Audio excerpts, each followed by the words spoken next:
YouTube. This is going to be the 5th video of our series on this wall build here. You can see the shell's pretty much done. We've got a double layer, triple layer, whatever it needed. So now we're on to the part of figuring out how big this thing is, because there's a lot of shapes in here, and as you know, this is going to be kind of hard stuff to calculate, but I'm going to show you guys the easiest and best way to come up with the volume of this. I'm going to be using my laptop, be using a calculator, tape measure, pencil, paper, so we're going to walk you through on how I do this. So I'm going to get you guys set up so you can kind of see what's going on here and how I'm going to use this. So let me jump to showing you that. Alright, so today I'm going to show you guys the software. It's called Sketchup, and it's very, very useful. I use it for pretty much everything to do with audio here. It's free. It's kind of hard to find the free version, but if you Google it, it's Sketchup, and there's a free version. There's a trial version and all that, but basically all you need is the free software. I've been using this for many years. You can see it starts out with just a 3D space, and you got the axis or origin and your X, Y, and Z axes, and that's your 3D space to kind of model your enclosure. So we're going to go and actually do some measuring on my box here, and I'm going to have to switch back and forth the camera here and get you guys views of me measuring and then actually inputting it in here and showing you how that works. So let's jump to that. I'll try to find a link and put it in the description for downloading this software, but it's definitely useful.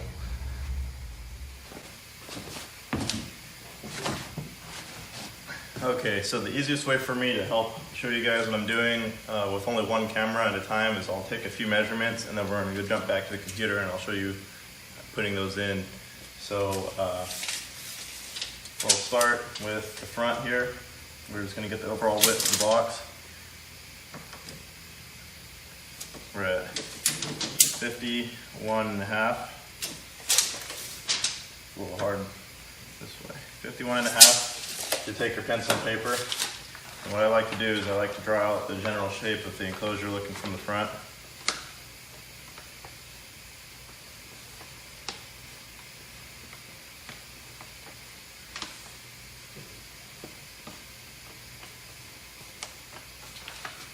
Like that. And we'll label it 51.5. Try and measure these. 43.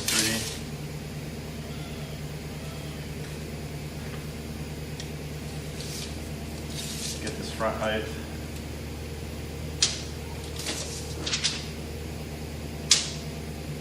About 42.5.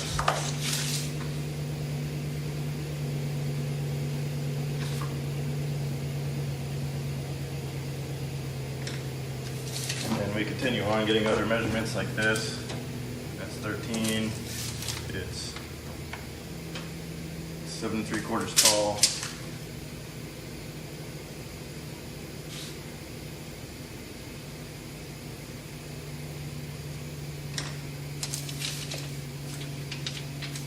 This guy is this high. So it goes on and on. We'll get measurements of everything. So I'll kind of show you what I'm doing here on the laptop in order to actually put these in the computer. Alright, so I'm going to show you a little bit of the program here. This is the first thing you get when you start it up, and you're going to want to go down to this bar that says template, and you have these different work schemes to work through. You want to select the one that says inches. It's interior and production design inches is one of my favorite. There's a few others, but woodworking sometimes works too. It's just a gray background, there's no real difference. But I like to use interior and production design in inches. So we'll start using SketchUp, and then it should come up here in a second. Okay, this is that 3D space we're working in. Delete this little dude. So when you first get the software, you're going to want to have all these extra toolbars. I believe it's over in View, toolbars, a few toolbars, and I like to have these selected. I like the camera one, I like large tool set, measurements, section, shadows, standard, styles, views. So those are all the ones you see here, pretty much every tool I ever use. Over here, this is the line tool, this little pencil, and I always start from the origin. It'll snap to the origin. So I'm going to call that the front left of the box. If we look at my little drawing, that's this point. Well, kind of out in this point actually, because I got to come in for the, but we'll kind of halfway show you. It's hard to do this both at once, showing you the wall and showing you what I'm modeling, but you'll see it very quickly as I model it. So if we start down here, I know the overall width of my wall.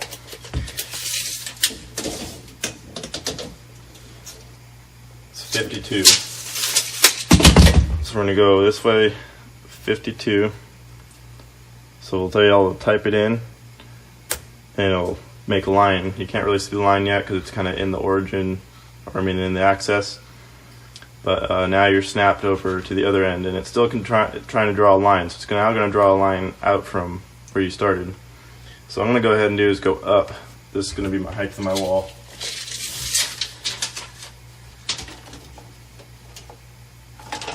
And we're going to go up 37 and a half. So we could type it in 37.5. And it draws a line up, and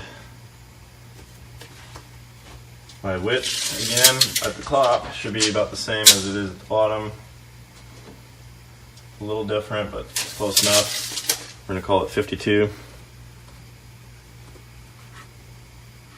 and we'll come down and it makes a square. And whenever you make a solid piece that's on the same plane, it's going to fill it in with a face. So we'll just erase the face, and we're back to square with just the lines. So that's the front opening of my wall. And down here at the bottom, I have this hump, and it measures out from the, it's not completely centered in the vehicle because of the transmission hump. But if we start from the left side, it goes out 18.5 inches from the left bottom.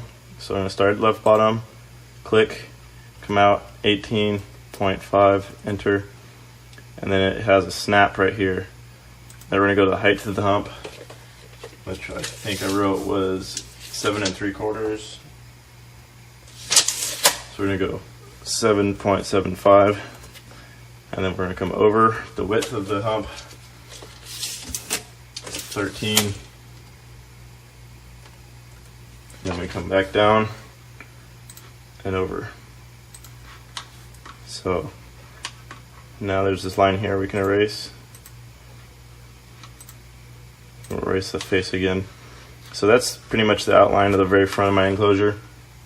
Now I'm going to go work backwards, and well, actually forgot in the top I actually have these 45s right here doing this, so I should measure that out. So if I do that, I have a roof that's 43 wide. So I have little tricks in using the software, but I'm going to draw a line out here. It's 43.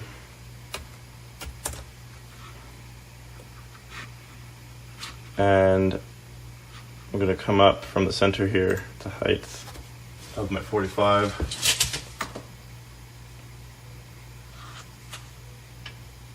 It's about 4 inches. And take this line I drew over here, grab it by its center, pull it to this line, and now my 45s automatically are made. And I can erase out this. So that's the front shape of my enclosure. And now I'm going to run backwards. And now everything's at 41 inches. So I'm going to make a bunch of lines that go back 41.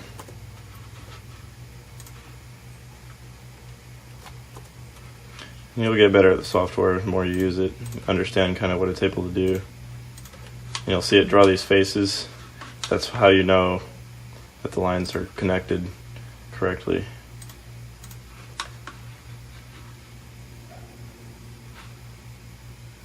Okay, now I know it comes up in the back.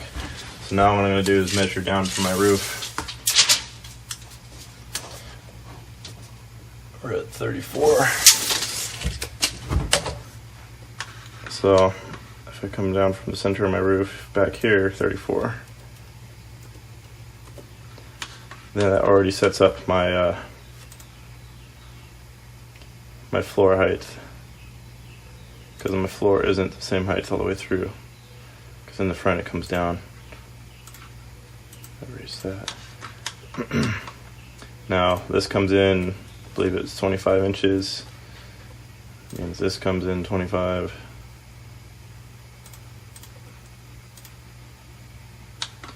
Actually, this should be level to this, so I'm off a little bit of my measurement. So I'm going to change this to where this comes out here.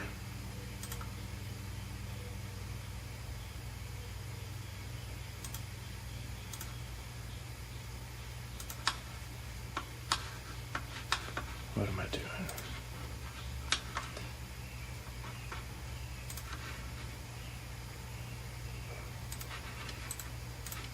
It's a little tricky. It's hard to explain exactly what I'm doing, but once you use this software, you'll get the hang of it.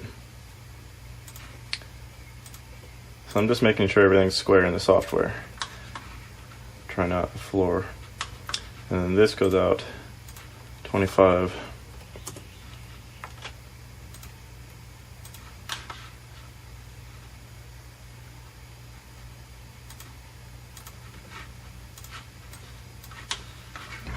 And here in the front is where it comes down.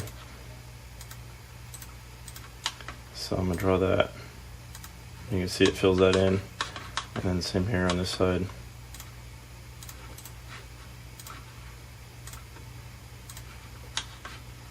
the back.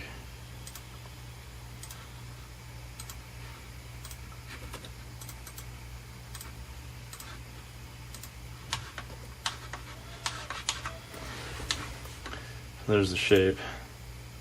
And then now I have to measure out my little custom wheel wells. So I'm going to go up the height that they are. 8 3/4. And there's a snap right here. Goes out 25. And then it comes down to a little step.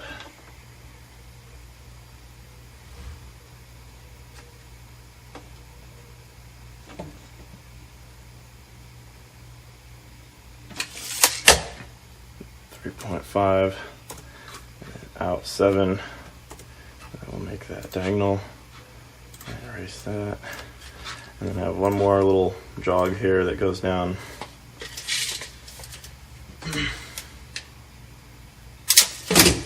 About 5 3/4. It terminates at about 5 3/4 from my front edge.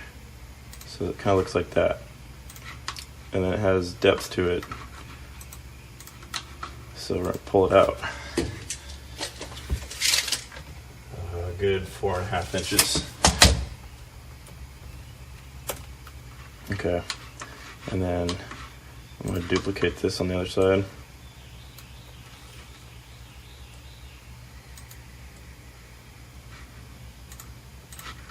So you can copy and paste it and place it. And then go ahead and draw back in some lines.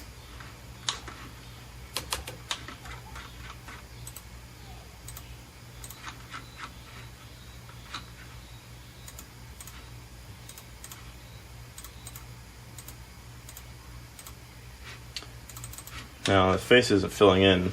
When that happens, you know there's something wrong somewhere in the model. So you want these faces to come up. So something's out of alignment somewhere.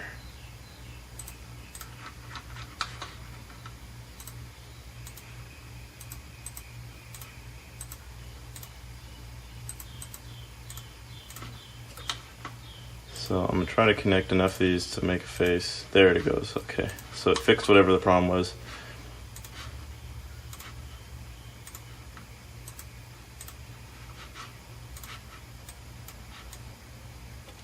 So Sometimes you have to erase things and try again.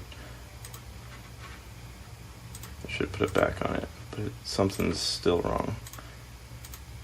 There we go. Okay, I'm going to hollow these guys out and connect their lines.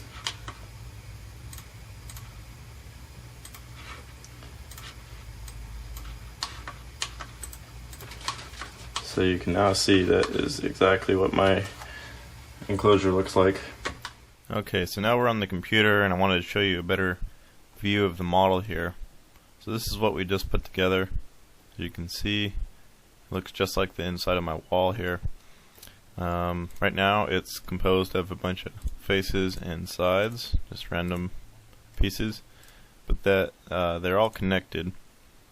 And in order to get the volume for this thing, what we're going to want to do is you select the mouse tool and you click and drag over the entire model. You go ahead and right click and make it a group, and now it's all one big piece. And then you're also able to go and edit the group, and while you're editing the group, we're going to go ahead and put the front back on. We want all the sides on the shape. It needs to be a solid, perfect shape with no weird little offshoots or anything, or else it won't work. It has to be a solid shape. We'll close the group again, go back to the mouse tool and select it, and if you have this open, it's going to show you right here, or you can go to hit entry info. But anyway, this is the volume of our enclosure in cubic inches, because I used the inch setup on this. So we're going to convert it to cubic feet. So if I go to my calculator, we'll put in 67051.8991, and I always forget the real number, but I just divide by 12 and divide by 144, and your volume comes out to 38.8 cubic feet. That is the volume of this enclosure in cubic feet. And let's see, 12 times 144. So the number you could remember easier is 1728. So if we do our 67051.8991 divided by 1728, you also get 38.8 cubic feet. So that is the volume of this enclosure. So it's a really simple way to find volumes of difficult shapes. You just have to make sure you modeled it well, and it works. So if we go over here to this one, this is one I've been playing with. I'm going to erase the front. So now you can see the upper and lower chambers, how I have them laid out. And based on this was just the volume of the shape on the inside of the box. There's actual thickness that comes out this way. This is my thickness of my wall out here. And you'll see later on when I do the baffle in this, I'm having to put a step here. So I'm going to run the baffle out 3/4 of an inch into what is my second layer, and then this last 3/4 that you see here is of my third layer that I have to put in. And I'm doing that on all four sides, so that the baffle has something to sit on. So if it doesn't make much sense right now, it will as soon as you see it in real life. So that will be the next video. This video is just kind of going over finding the volume. At this point, what we can do is select individual layers, because I group each piece as if it was a piece of wood and make it solid, and that gives me the volumes of all these pieces. And you can actually subtract out the volumes of your baffle and make it accurate so that it counts the hole cutouts. Because I'm inverting the subs, that means I actually gain this space in these holes. Turns out it's about 1.4 cubic feet through 3/18 5-layer stick of volume in these circles. That adds to the lower chamber. A lot of people don't think of things like this when they do their design, and sometimes you get wrong volumes. I always consider such things. I figure maybe that's why my designs come out pretty good usually, because I'm getting accurate, because I'm counting every little square inch. I even counted the volume of the cutout here for my trim piece. It turned out it was like a third of a cubic foot or something. And then you think about the sub displacement and what side of the baffle you're on and all that. There's port displacement, so this port here, this tube, takes up room. Another math equation. You can do pi r squared times the height. That's the volume of a cylinder in this chamber, and then you do the same thing for the volume of the cylinder in that chamber. You exclude the volume of the cylinder that's in the baffle if you count the baffle. So there's a lot of different ways, a lot of geometric ways to calculate. I was on the last video, some people were asking, well, how the hell do you get your volume? And they said, well, put packing peanuts in it. Well, that doesn't really work. Number one, you're never going to get it that accurate. And number two, you need a lot of packing peanuts, and there's no way to fill this thing with packing peanuts. So that's not really a good way. You can't use water, obviously. So there's a lot of issues with that. Or you can do it by hand. You break it up into different sizes or different shapes and calculate it. But I found that Sketchup is the easiest. So anyway, some of you might be asking about the design here. This is a 6-order series tuned bandpass. I'm going to try out 22 Hertz in the rear and around 44 Hertz in the front chamber. You tune it like a ported box, kind of. So this rear port, there's 3 of them. You get the port areas and the length, and that tunes this lower chamber just like a ported box. You tune it. So I tuned it 22, and then you count the volume of the upper chamber and the front port that's going to go on it, and you count that as another ported box, and then you put them together. So it's pretty simple. This one I'm going to do a 1 to 1.2 ratio, so there's slightly more room on the top chamber than the bottom. My Jeep has slightly more than that. This one he wanted to play low, so we add a little volume on the bottom. I believe it's about 15 cubic foot and then 17 cubic foot on the top for 3 DC level 6 18s, and they'll be inverted. And they're the brand new M5 18s, so that's pretty cool. So if you need a DC audio product, hit me up, jeepandbass.com. We sell full throttle as well, and I only do ported box designs right now because of my time constraints. It really takes a lot more time to go through these 6 orders, and I'm not as comfortable with them. But this is kind of what I come up with. I'm sure there's people who have different opinions on what your 6 order should do, but I'm finding this is working for me. And if you've seen my Jeep, you would know that I have pretty good luck with it. So anyway, check out jeepandbass.com. You can follow us on Instagram, Too Loud For You, and catch us on Facebook at Jeep and Bass Official. Make sure to hit that like and subscribe button, and hopefully this video helped you figure out some things. You can pretty much find the volume of any enclosure this way. You just have to model it accurately, and then you're good to go. So anyway, guys, check in for the next video. We're going to be putting the baffle in and some other good stuff. So stay tuned.